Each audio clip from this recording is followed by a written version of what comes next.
Assalamualaikum warahmatullahi wabarakatuh. Alhamdulillahi rabbil alamin wassalatu wassalam ala asyrafil mursalin sayyidina wa maulana Muhammad wa ala alihi wa sahbihi ajma'in.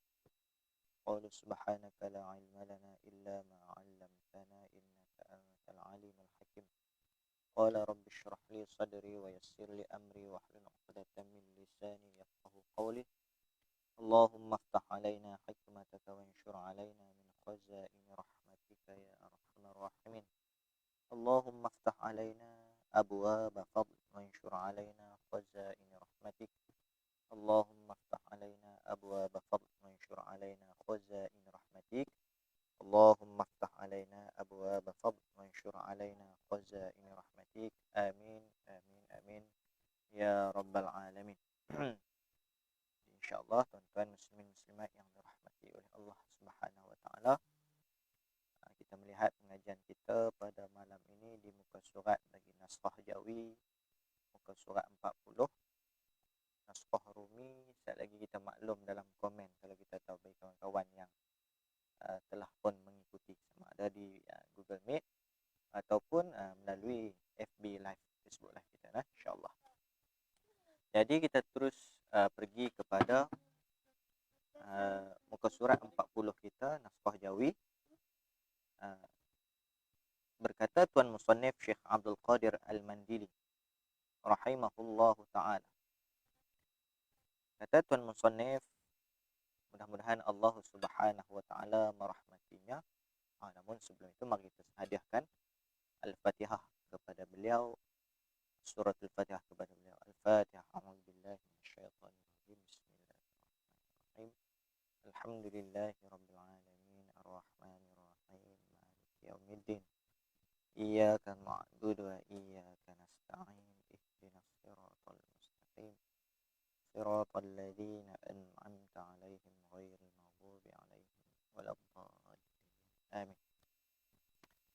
Tuan-tuan, sekali lagi kalau ada sebarang persoalan, bagi yang berada di Google Meet, soalan boleh tolong print screen, kita akan jawab pada minggu depan. Print screen dan send pada saya, ataupun di FB Live. Bagi print nanti di komen tu tolong beritahu, nanti kita akan jawab.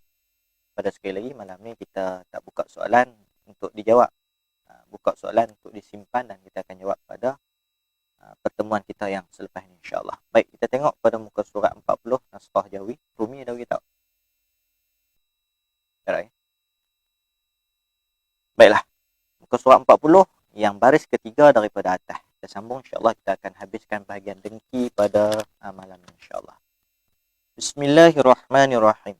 Berkata Tuan Musannif Syekh Abdul Qadir Al-Mandili, dan adapun bahawasanya dengki itu memberi manfaat, ia dengki. Akan seterunya yang dengki ia seseorang yang mendengki itu dia akan seteru. Dengan kita mendengki seseorang tu akan mendapat manfaat. Macam mana boleh dapat pula? Kan dosa dengki ataupun dalam bahasa Arabnya hasad. Tapi orang Melayu kita guna hasad dan dengki. Bila kita mendengki dengan seseorang, iri hati dengan seseorang, hasad dengan seseorang. Kita dah belajar pada pertemuan yang lalu bahawa Nabi dalam mafhum hadis menyebutkan ia memakan pahala kita, pahala amalan yang kita lakukan selama ini seperti api memakan kayu api. Jadi api makan kayu api ni, masya-Allah, subhanallah, duk makan sikit-sikit amalan kita. Akhir sekali akhirat kita tanya pula kepada Allah ketika dibentangkan kita suratan amal, tak ada apa, muflis, kosong. Jadi kita tak mau jadi macam tu. Kita tak mau letih. Sebenarnya semayang kita pun letih. Kita bukan rajin ibadah. Nak puasa pun kita malas. Ni mari masuk bulan Rejab dah pun kita tak puasa lagi sunat bulan Rejab. Kita malas sungguh. Kita ni memang bukan seorang yang rajin. Maka bila kita bukan yang rajin, kita malas. Pendek kata lah kita ni. Bahasa dunianya kita ni orang yang miskin lah. Miskin amal. Bahasa dunianya orang-orang miskin ni, dia nak beli sesuatu, dia tak ada duit lah. Dia miskin. Jadi dia nak comat dalam pembelian dia tu. Dia tengok, ikan ni duk naik 4-15 ringgit tak jadi, nak kena tunggu sekilo. Macam hak baru viral baru-baru ni, 5 kupang ke RM1 mau beli banyak masa tu, siapa kena rugi lagi. Ni main RM10 ni dia fikir. Kan dia fikir. Jadi kita ni miskin. Kalau nisbah dunia jadi lagu tu disebutkan sebagai hasad dengki ni. Ini akan rosakkan kita habis itu.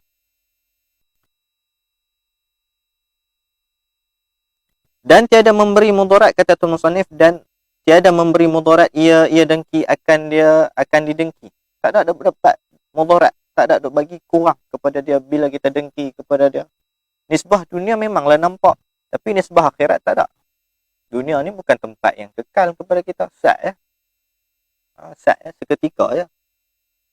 Hanya seketika. Bab kata nasyid tu, dunia sementara, akhirat selama-lamanya. Jadi kita nak yang mana?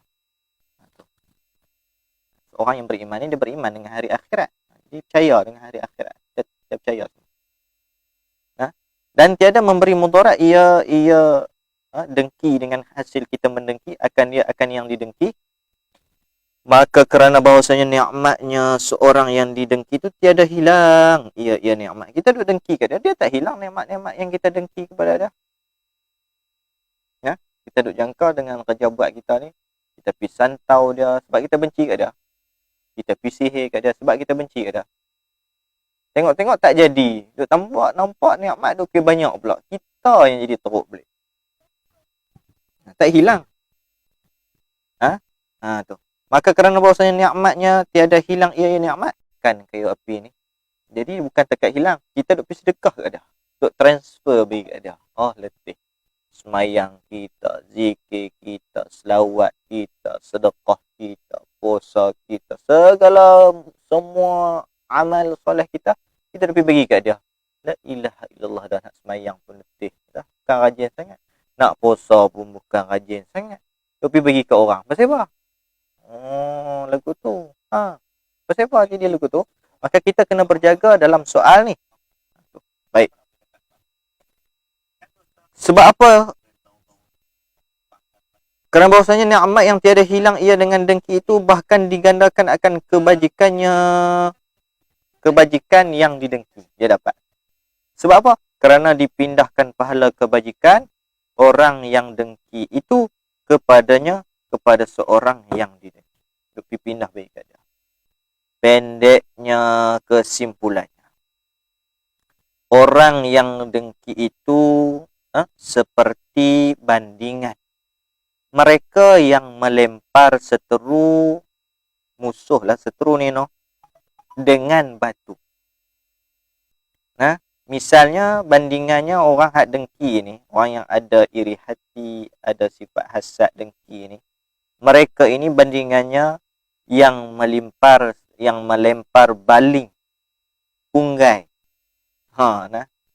seteru dengan batu, maka tiada kena seterunya. Orang hak dengki ni dia umpama orang hak baling batu, tapi kawan hak di kita baling tu tak kena batu. Dan kembali batu itu kepada matanya. Batu yang kita baling tu dah tak kena tuan. Silap-silap kena pokok ke kena tiang pun pium mai kena kita balik. Kena mata kita balik. Maka membutakan ia akan dia matanya, mata orang yang mendengki tadi. Jadi bandingannya macam tu. Kita dengki dengan seorang-seorang ni, dia tak jadi apa, kudai gatai apa. Kalau kata kita sihir dia, kita buat jahat kenat kat dia, kita blok yang nu, blok yang ni kat dia, kita sekat tu, sekat ni sebab kita benci kepada dia. Takat dunia. Akhirat kita tak boleh dapat apa-apa dah. Maka di sini nak beritahu kepada kita duk pergi hasad dengan dia, sebab dengan hasad kepada dia tu, kita duk bagi amal-amal kita kepada dia. Sampai kering. Kok kita duk rasa sedap hati dengan kita iri hati kat dia tu. Kita benci kat dia tu. Kita tak bagi apa-apa kat dia. Kita untung? Tak, bukan untung. Habis semua amalan kita pergi bagi kat dia pula. Umpama macam baling batu kepada dia, dia tak kena pun. Kena pula tiang ke pokok ke apa benda hak halang, lanting kena mata, buta balik. Kan kecil-kecil kita ada biasa terbih burung. Burung tak kena, mata buta. Lagu tu. Plastik burung terbih ni. Orang kita panggil terbih. Plastik.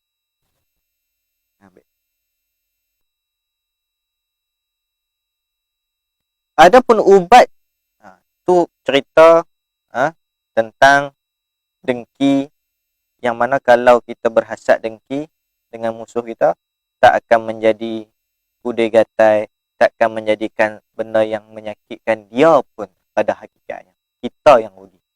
Lagu tu. Maka oleh itu, cara nak menyelesaikan, ada ubat. Ubat yang bangsa amal, maka iaitu bahawa mengetahui ia seorang akan hukum dengki. Cara nak mengubati adalah kita tahu hukum dengki. Itu cara ubat yang pertama. Kita ambil, ubat tu dalam bentuk apa?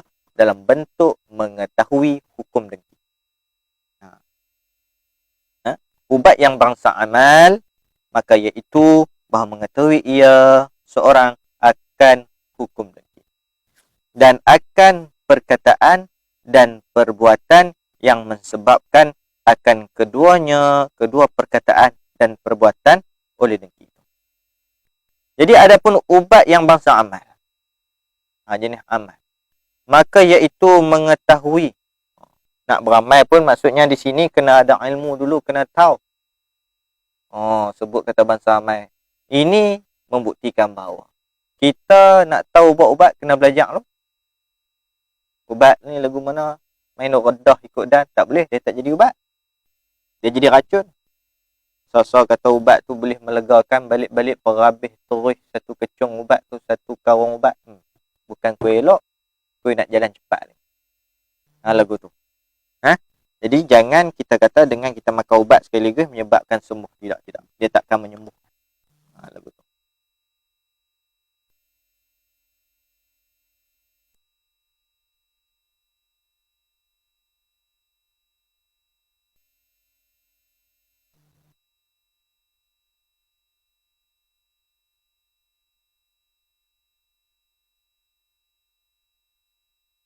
Jadi ubat yang bangsa amal, maka iaitu kena tahulah ia akan hukum dengki. Kena tahu, belajar. Dan akan perkataan dan perbuatan, kena belajar, kita tahu, kena tahu bahawa perkataan dan perbuatan yang mensebabkan akan kedua mana? Perbuatan dan perkataan tadi tu. Oleh dengki itu. Benda-benda daripada perkataan kalam mulut kita dan perbuatan anggota kita yang boleh mensebabkan keduanya daripada perkataan kalam mulut kita dan perbuatan tu oleh dengki.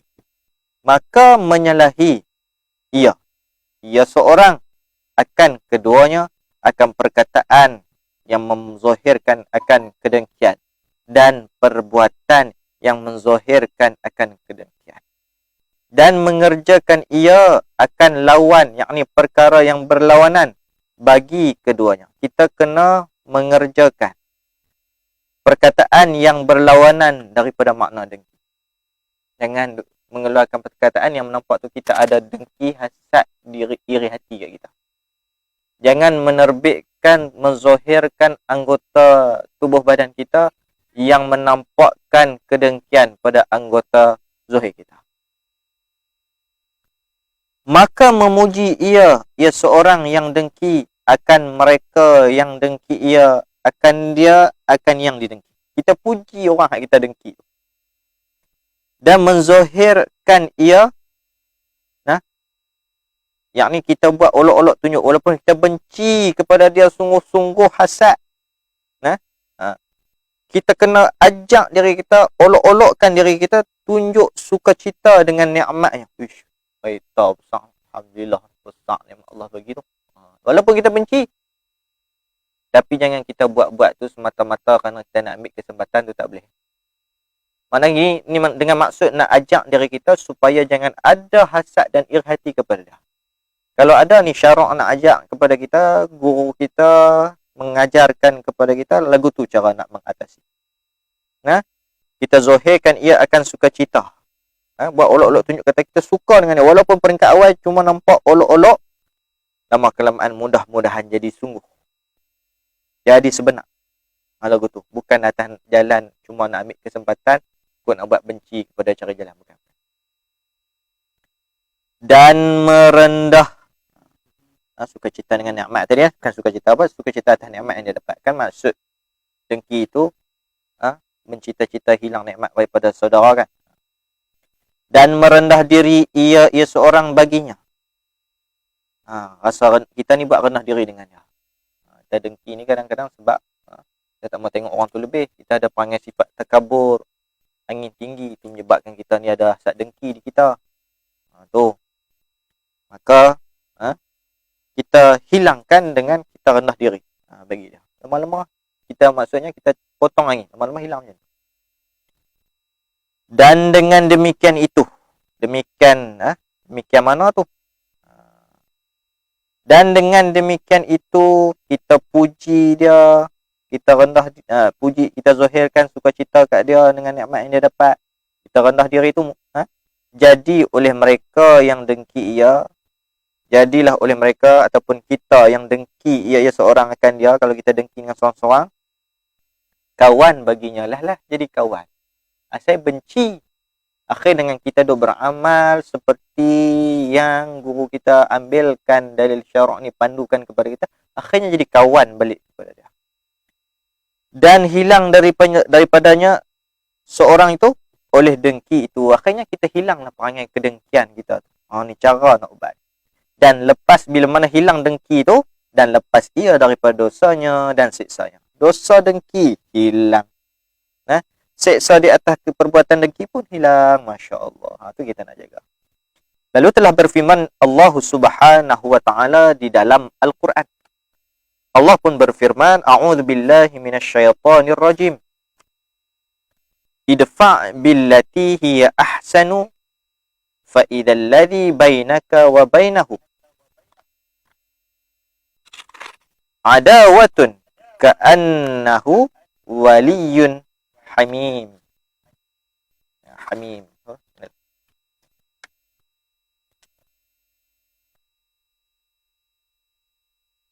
Jadi artinya tolak olehmu dengan perkara yang lebih elok. Ini tolak kejahatan itu, taruh merta-mertanya akan menjadi seolah-olahnya sahabat yang qarib, sahabat baik. Ini angka not 1 di bawah surah Fussilat. Kita belajar sirah Nabi sallallahu alaihi wasallam. Ayat ni asalnya untuk Nabi kita Muhammad sallallahu alaihi wasallam. Sirah menceritakan bagaimana Abu Sufyan, sahabat Nabi yang terakhir masuk Islam, menentang Nabi 20 tahun lebih. Menentang Nabi. Akhirnya dia masuk Islam. Mana dakwah yang dia terkait akhirnya dia nak masuk Islam. Ketika mana Nabi SAW menawan kota Mekah, dia kata, siapa-siapa hak berlindung di rumah Abu Sufyan, maka selamat. Hak tak berlindung di rumah Abu Sufyan, maka akan ditangkap. Saat itu Abu Sufyan dia rasa, macam mana nama aku disebut-sebut oleh Muhammad sallallahu alaihi wasallam. Jadi dia rasa, pelik ni, hadut rumah aku pula tu hak selamat, hadut tang lain tak selamat. Jadi itu akhirnya dia memeluk Islam. Itu sirah lah. Sebahagian sirah yang disebutkan. Baik. Habis itu. Dan ketahui olehmu bahawasanya tabiat manusia, kasih ia akan mendapat nikmat kawannya. Tiada kasih ia akan mendapat nikmat seterusnya. Jadi tabiat kita ni, kita suka. Kasih dengan makna suka lah. Akan mendapat nikmat kawan dia. Jadi kita tengok kawan kita dapat nikmat, kita suka. Itu tabiat kita. Dan tiada kasih, tiada suka ia akan mendapat nikmat seterusnya. Musuh dia dapat nikmat, dia berasa tak suka. Itu panggil passion dia. Lagu tu. Dan benci ia akan menyusahkan kawan. Jadi dia tak apa nak suka benda-benda hak susah kawan, dia tak suka. Dia tak apa nak ada perasaan gemak lagu tu. Dia tak gemak lah kalau kawan dia susah.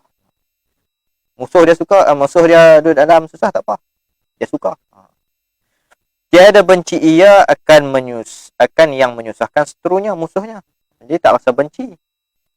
Maka jika tiada kuasa engkau menyamakan antara kawan engkau dan seteru, yakni musuh engkau, pada kasih, pada suka dan benci itu, maka hendaklah melepaskan engkau akan diri engkau daripada dosa dengki itu dengan dua perkara. Kalau duk ada laziman sifat hak macam dibacakan tak sah, Dengan kawan berlaku nikmat, kita rasa suka.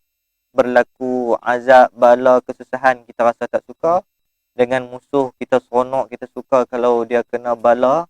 Dan kita tak suka kalau dia dapat nikmat. Kalau ada lagi macam tu, maka kata Tuan Musannif, kita ni, maka hendaklah engkau melepaskan engkau akan diri engkau daripada dosa dengki itu dengan dua perkara. Yang pertama macam mana?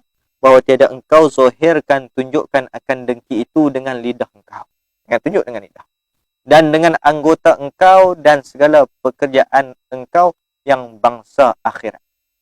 Jangan kita tunjuk lidah kita, anggota kita, dan segala perilaku kita. Lagu tu. Jangan duk tunjuk terzahir. Lagu tu. Bahkan menyalahi engkau dengan lidah engkau dan anggota engkau akan yang tersebut yang dengki daripadanya. Bersalah-salahan semua. Jangan duk mengikut, duk berlawan semua dengan lidah kita, jangan duk bagi ada dengki. Dengan anggota kita jangan duk bagi ada dengki. Seperti yang telah terdahulu. Terdahulu mana? Tu nak kena tanda elok bila mana kita mengaji. Seperti yang telah terdahulu mana? Dia sebut dah no.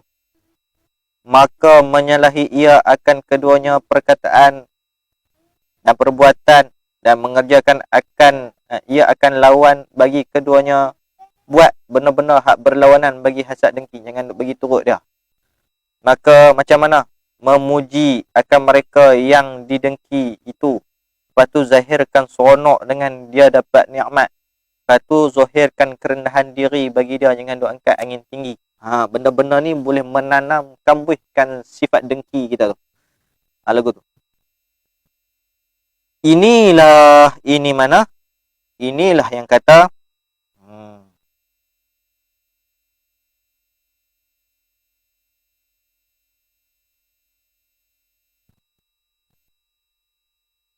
inilah yang kata bahawa jangan kau zahirkan dengki dengan segala anggota tubuh badan kita, segala perilaku kita. Hak mana semua anggota tubuh badan kita ni nak buat amal akhirat ni, jangan duk zahir dengki pada dia. Inilah makna sabda Rasulullah sallallahu alaihi wasallam. Nabi bersabda dalam hadis yang berbunyi, "Thalathun lam taslam minha hadhil ummah. Al-hasadu wadh-dhannu wat-tiyaratu ala unabbiukum bil makhraj minha idza dhananta fala tuhaqqiq wa idza hasadta fala tabghi wa idza tatayyarta famdi." Nabi menyatakan, artinya bermula 3 perkara tiada sejahtera, tak lepas kita kena daripadanya oleh umat. Takkan terlepas. Pertama, dengki. Kedua, jahat sangka. Dan ketiga, bercendeng. Bercendeng ni apa? Lebih kurang macam kita kata kesialan. Ataupun tanda-tanda kita tengok tu macam tak kena. Adakah tiada aku khabarkan akan kamu dengan nikmat keluar daripadanya? 3 ni Nabi tak beritahu kah? Adakah tiada yang ni mahukah? Nabi kata, aku khabarkan, aku beritahu akan kamu dengan tempat keluar daripadanya daripada 3 ni. Bersembah sahabat, khabarkan, bagitahukan olehmu hai Rasulullah. Bersabda ia Nabi, apabila engkau menyangka engkau hak pertama tu bulatkan, lingkungkan, jangan duk padak. Bukan kitab kita baca kitab orang. Mudah-mudahan perkataan engkau tu tak ada. Apabila engkau menyangka engkau tu kita buang. Apabila menyangka sangka engkau akan sangka yang jahat, maka jangan engkau tahqiqkan, kejapkan, kuatkan. Artinya jangan kau kerjakan akan yang dituntut bagi sangka tu. Sangka buruk tu kita duk tuntut, duk percaya lagu tu, jangan. Bahkan hendaklah engkau berhenti daripada memutuskan, menjazamkan, mengiktiqadkan dengan sangka engkau. Jangan duk jadi pegangan hati tu, jangan. Dan daripada mengerjakan akan yang dituntutkan sangka buruk. Sangka buruk tu contohnya misalnya kita tengok nak keluar sekali lagi ada bewok melintah. Petanda buruk ni tak jadi. Masuk duduk dalam rumah balik. Jangan macam tu. Artinya jangan engkau kerjakan akan yang tuntut tu bagi sangka tu. Bahkan hendaklah engkau terhenti cukup setakat tu daripada memutuskan berpegangkan dengan sangka yang engkau itu. Kita berprasangka lagu tu. Ya. Dan daripada mengerjakan akan yang dituntutnya. Jangan. Buat lagu ni hang tak boleh. Contohnya nampak petanda buruk ni, hang tak boleh keluar. Kita pun tak boleh keluar ni. Ambil baju sangkut balik. Sebab apa? Nampak petanda buruk tadi. Sedangkan bila nampak tanda-tanda macam tu sekalipun, bacalah bismillahilladzi la yadurru ma'asmihi syai'un fil ardi wala fis sama' wa huwas sami'ul alim. Baca doa. Dan apabila engkau dengki, maka jangan engkau melampaui. Bila kita dengki, jangan kita melampau. Nabi kata. Artinya jika mendapat engkau di dalam hati engkau akan sesuatu daripada dengki, maka jangan engkau kerjakan dengan dia. Maka jangan engkau kerjakan dengan dia. Jangan lupa. Jangan duk turut. Dan apabila bercendeng engkau, maka lalu olehmu kepada tujuan kau. Mari nampak tanda-tanda macam apa bencana ataupun sial, kita nampak kalau macam kita buat misal tadi kan, nampak ada bewok lalu, ni tanda kan. Jangan percaya tanda tu. Kok kita nak buat alamat kan. Ada juga yang dibenarkan oleh syarak. Tu kena tengok lain. Buka tengok lain. Itu cuma sebagai orang kata tafaul ataupun kelebihan-kelebihan. Adapun penyerahan sebenar kepada Allah Subhanahu wa taala gitu. Dan jangan engkau kembali seperti memperbuat akan dia oleh ahli jahiliah. Jangan duk turutlah tu. Jangan duk kembali dengan masuk unak balik. Masuk dalam rumah balik. Misalnya ini memperbuat akan dia akan perbuatan macam ini oleh ahli jahiliah. Duk percaya banyak kepada benda-benda hak jenis ni daripada percaya kepada Allah. Kita boleh percaya kepada Allah sebesar-besar percaya. Benda-benda macam ni jadikan macam alamat-alamat lagu tu saja tu tak apa dah. Tu kata kalau mengaji selesai masalah. Tak mengaji hak mari banyak menyesatkan ni. Lagu tu.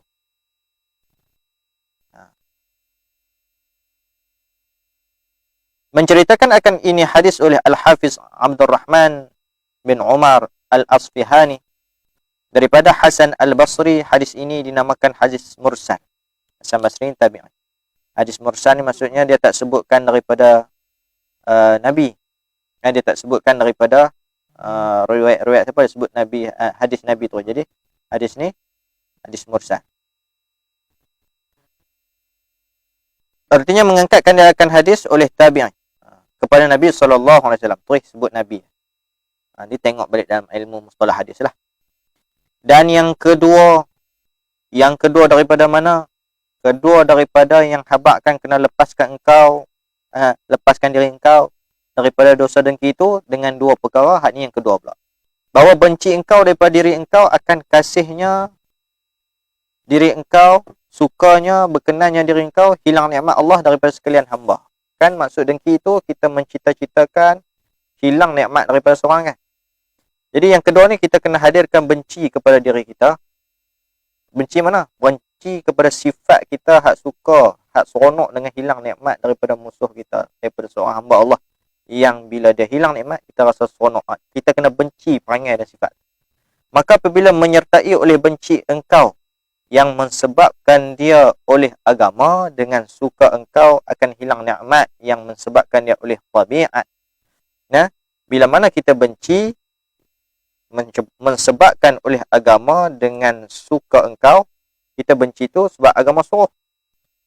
Benci yang mana? Dengan suka engkau akan hilang nikmat yang mensebabkan oleh tabiat. Tabiat kita seronoklah kawan tu kena hilang nikmat. Sebab kita memang duk hasad, duk benci iri hati kat dia. Tertolak daripada engkau oleh dosa suka engkau itu.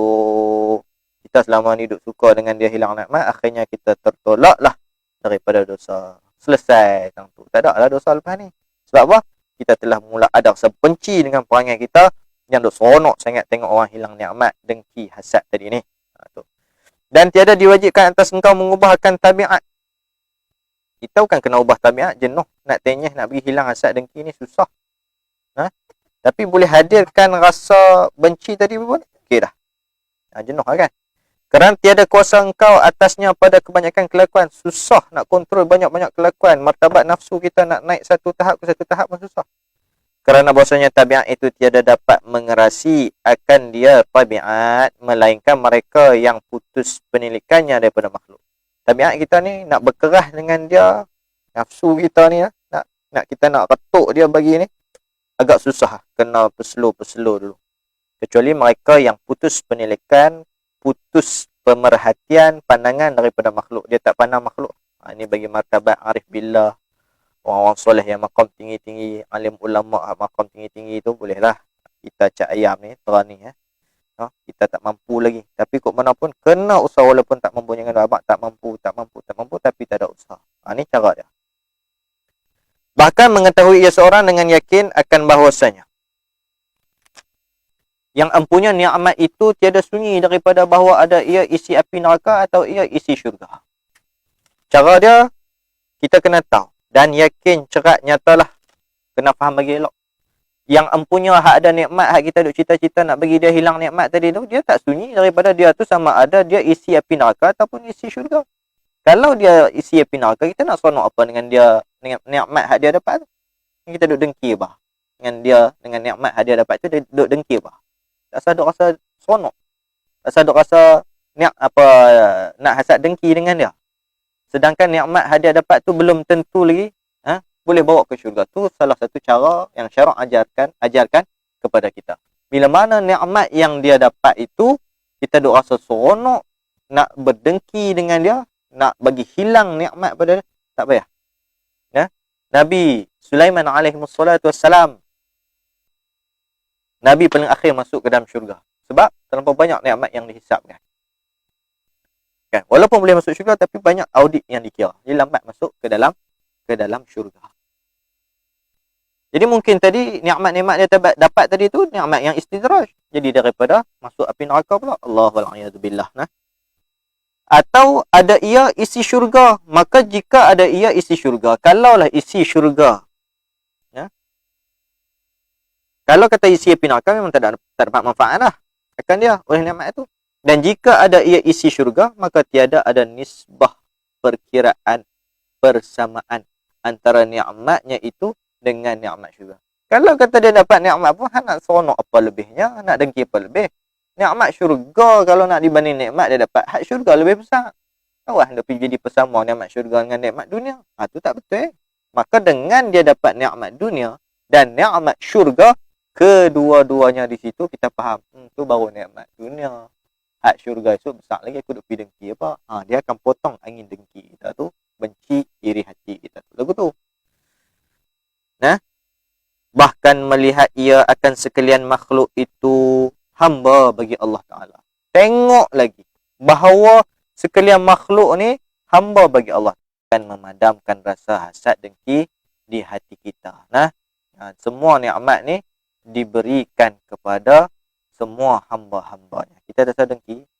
Kita faham juga bahawa nikmat ni Allah Subhanahu Wa Ta'ala yang punya, bukan kita punya macam yang kita bacakan pada bulan lepas. Bukan pada pertemuan kita yang lepas.